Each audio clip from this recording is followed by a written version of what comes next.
کہانی ایک ایسے لمحے پر پہنچ چکی ہے جہاں ایک چھوٹا سا مذاق بڑے طوفان کی شکل اختیار کر لیتا ہے۔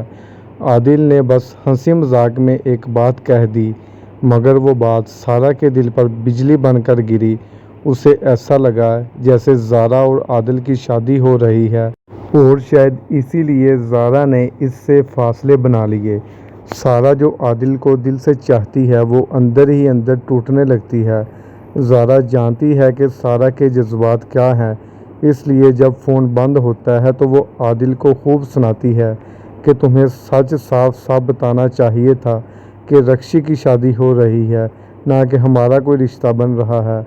زارا بعد میں سارا کو فون کر کے سب کچھ کلیئر تو کر دیتی ہے، لیکن تب تک سارا کافی پریشان رہ چکی ہوتی ہے۔ پھر آتا ہے وہ دن جس کا سب کو انتظار تھا، رکشی کی شادی کا دن۔ سب خوش دکھائی دیتے ہیں، لیکن رکشی کی ماں کے دل میں ایک دکھ چھپا ہوتا ہے کہ سارا نے اس کی عزت کو خاک میں ملا دیا۔ مدر صاحب بھی اب پچھتا رہے ہیں کہ انہوں نے ہمیشہ اپنی بیٹی پر سختی کی اور اپنی بانجی کو سر پر بٹھا لیا۔ آج وہی بانجی ان کے بھروسے کو توڑ چکی ہے۔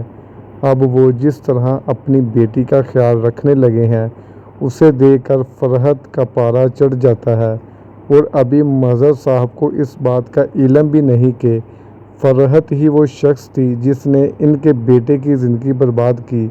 قاسم جو اب اس دنیا میں نہیں، اس کے پیچھے بھی فرحت کا ہی ہاتھ تھا، کیونکہ وہ نہیں چاہتی تھی کہ مظہر کی اولاد، خاص طور پر ان کا بیٹا، ان کی وراثت کا حقدار بنے۔ آپ لوگوں کو یہ ڈرامہ کیسا لگ رہا ہے کمنٹ باکس میں لازمی بتائیے گا۔ اگر آپ کو ہماری آج کی ویڈیو پسند آئی ہو تو ویڈیو کو لائک اور چینل کو سبسکرائب ضرور کر دیجیے گا۔ ہم ملتے ہیں نیکسٹ ویڈیو میں، تب تک اپنا اور اپنے پیاروں کا خاص خیال رکھیں۔ شکریہ۔